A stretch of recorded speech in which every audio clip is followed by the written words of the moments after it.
चीजें सही कर लो। आप अपनी हलाल की कसरत की कमाई का ये 5 चीजें खरीद के लाते, ये पांचों में जो मिलावट है बिना मिलावट का लाओ, आपके घर के सारे मरीज बिना दवा के अच्छे हो जाएंगे।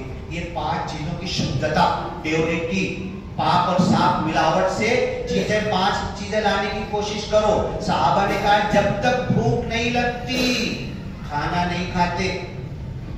दूसरा फार्मूला क्या कहा, जब खाना खाने बैठते तो भूख खत्म होने से पहले उठ जाते, पेट भर के नहीं खाते।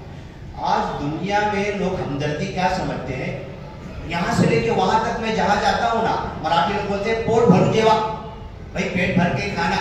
हर व्यक्ति जबान पे ये लिखा हुआ है पेट भर के खाए के नहीं। सबसे बड़ी बद्दुआ है आपको। मैं अगर आपको कह रहा हूं ना पेट भर के खाना, मैं आपको बद्दुआ दे रहा हूं।